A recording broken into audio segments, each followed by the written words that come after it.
inside Israel-Palestine. Donc on s'oppose aux crimes qui sont commis à l'intérieur d'Israël. And this is why I participate along with my friends in non-violent demonstrations and actions in the West Bank. Donc je participe avec mes amis à des actions non violentes dans le West Bank et ailleurs. Taking part in the non-violent popular struggle in Palestine. Donc je prends part à la lutte non violente au sein de la Palestine. And secondly, calling on the international community to take their part and to apply pressure on Israel. Donc la première chose que j'ai fait donc c'est m'opposer à l'intérieur, mais deuxièmement de lancer un appel au niveau international de. And this is the resistance that we can apply from the outside, and it is, I would argue, much more important at the current stage.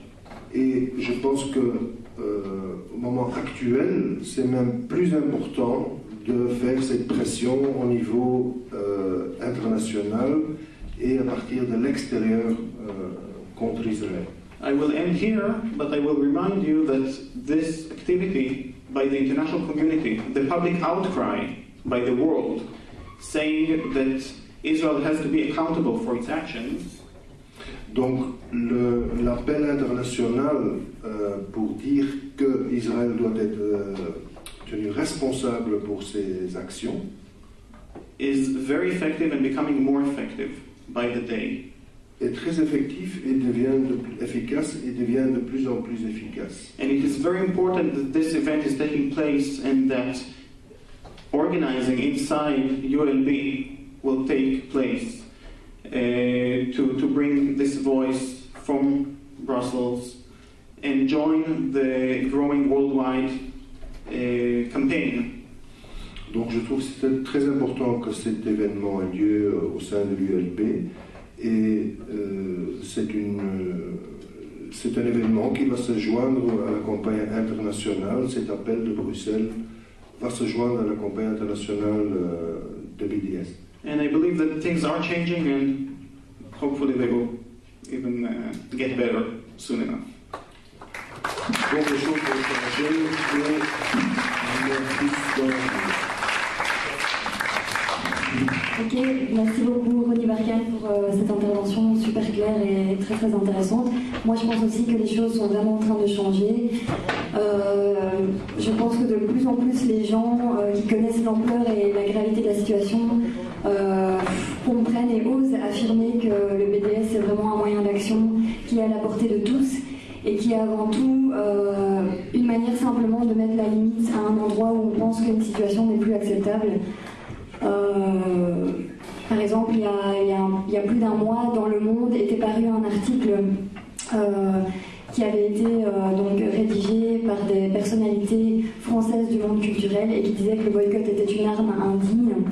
Et bien, immédiatement sur le site du Monde, il y a eu une kyrielle de réactions immédiates qui trouvaient que c'était vraiment totalement hypocrite de tout le temps utiliser l'argument de l'antisémitisme et de dire que le boycott est une arme indigne, alors que c'est un moyen, on ne peut plus pacifiste, qui permet justement de canaliser la colère d'une manière intelligente et de placer une limite, en fait, tout simplement, de dire non. C'est l'intitulé de la conférence. Vous pourrez encore poser des questions à Ronnie Barkan donc, après l'intervention des autres. Oui, d'accord, ok, merci. Maintenant, on va passer à Henri Weinblum, qui représente ici l'Union des Juifs progressistes de Belgique. C'est donc une organisation qui organise plein d'activités et aussi qui a un programme culturel qui est donc axé sur la Palestine et le conflit israélo-palestinien et qui donne vraiment un très très bon éclairage des enjeux du conflit.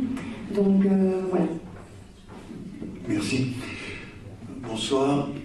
Nadia me faisait remarquer il y a un instant qu'on avait mis les juifs d'un côté et les non-juifs de l'autre, mais je ne pense pas qu'il faille y voir une signification quelconque.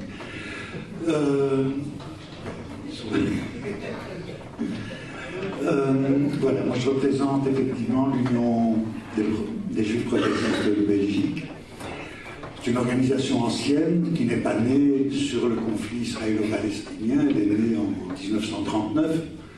Elle a été créée par un groupe d'immigrés venant d'Europe de l'Est, antifascistes, communistes, qui ont créé donc une organisation qui s'appelait Solidarité Juive et qui était en fait la branche juive du Parti communiste de Belgique.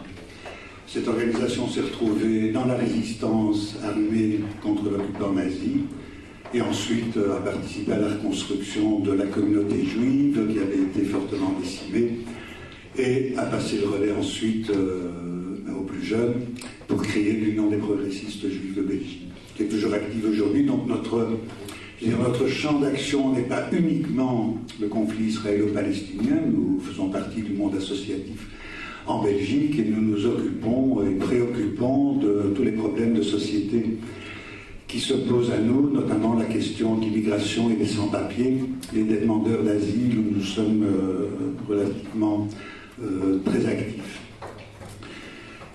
Pour la campagne BDS, il y a quelques années, nous avions déjà adhéré, l'UPJB, à la campagne qui prônait le boycott des produits émanant des colonies, que nous considérions, qui étaient considérés comme illégalement importés au titre de l'accord d'association entre l'Union européenne et Israël. Donc des produits labellisés Made in Israël alors qu'ils étaient manufacturés dans les colonies qui sont considérés par la communauté internationale comme étant illégales.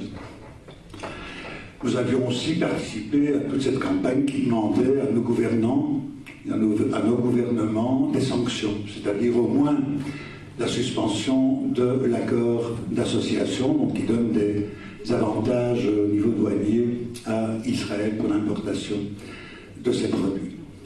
Il y a un an, nous avons décidé, face à l'intensification de la colonisation, de l'occupation, la construction du mur, les fins de non-recevoir qu'opposait Israël à tout ce qui lui était demandé ou exigé, dans toutes les résolutions du Conseil de sécurité des Nations Unies, par exemple. Et donc nous avons décidé d'adhérer à la campagne BDS dans son ensemble et sans réserve, en nous basant donc sur ce qui était demandé effectivement par les ONG palestiniennes et par un certain nombre de groupes israéliens opposés donc à l'occupation et à la colonisation. Et nous nous basons aujourd'hui d'ailleurs pour justifier le boycott, l'ensemble, le BDS, donc, sur un document qui a été établi par des organisations israéliennes, la Coalition des femmes pour la paix, qui regroupe 9 organisations féministes en Israël, et qui a planché sur un document qui s'intitule aujourd'hui Who Profits, donc qui profite de l'occupation. Et il apparaît clairement que l'économie israélienne dans son ensemble profite de l'occupation. Israël se porte bien sur le plan économique, donc profite par le biais de ses institutions financières, de ses entreprises et d'entreprises étrangères qui investissent, profite de l'occupation. Donc le BDS, la campagne BDS est entièrement justifiée. On nous reproche souvent, quand on parle de BDS et quand on ose prononcer le mot apartheid, donc on nous reproche de parler d'apartheid en disant qu'Israël n'a rien à voir avec le régime d'Afrique du Sud.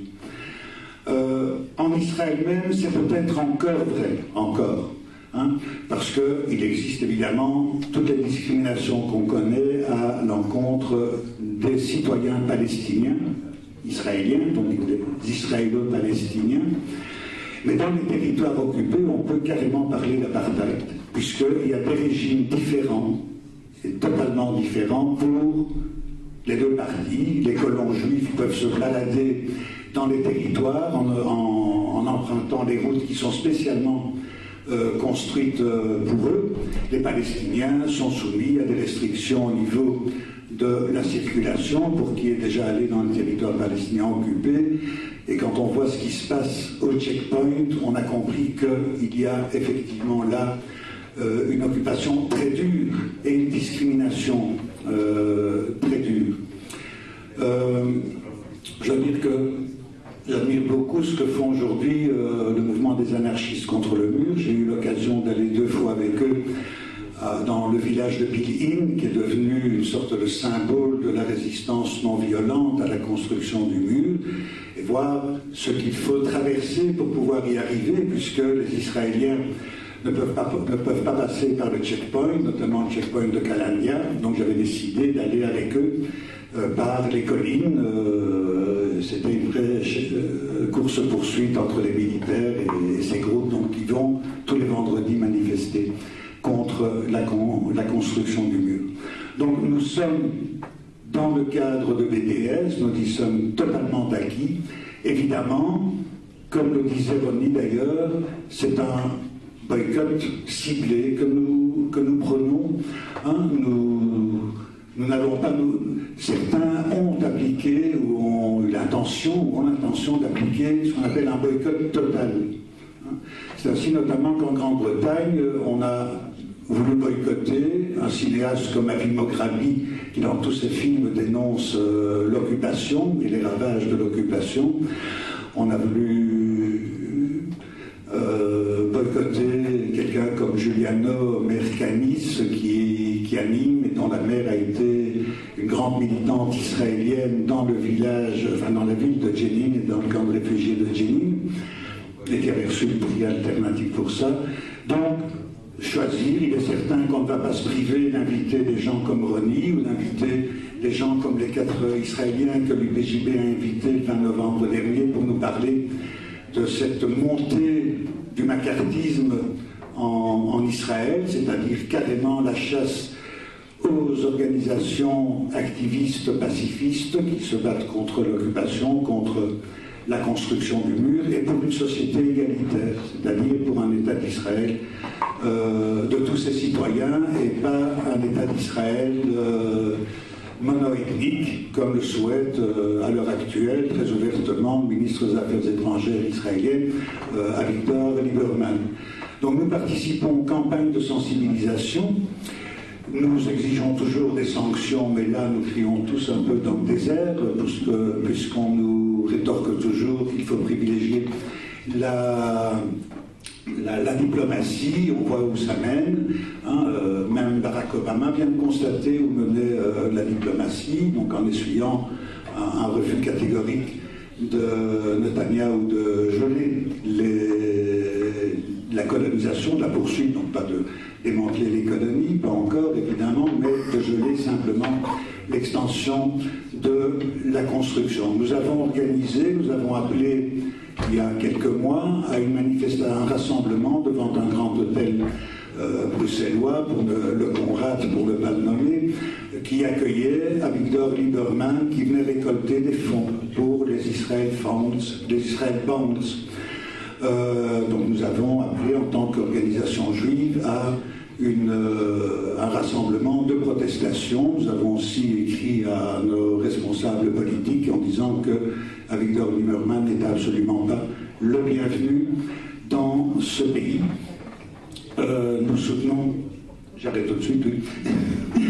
Donc nous soutenons dans l'ensemble la campagne PDS, mais comme on l'a dit, et comme l'a dit Ronnie aussi, au niveau notamment académique, il est certain qu'on ne va pas se priver d'inviter des intellectuels israéliens qui n'arrêtent pas de dénoncer à longueur d'écrits l'occupation et la colonisation, mais effectivement ostraciser le monde académique, c'est-à-dire les universités israéliennes, dont aucune n'a jamais protesté contre les fermetures d'universités palestiniennes, que ce soit Birzeit, que ce soit Al-Quds, que ce soit les universités à Gaza. Donc voilà, nous pensons qu'il faut un réveil. Bon, je pense effectivement, comme tu l'as dit, qu'on assiste à un réveil citoyen.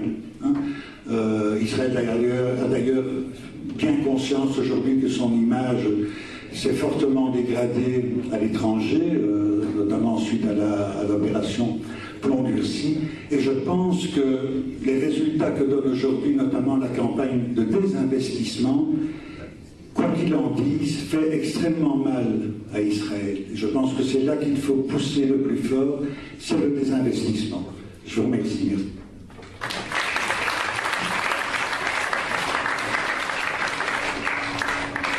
Ok, merci beaucoup.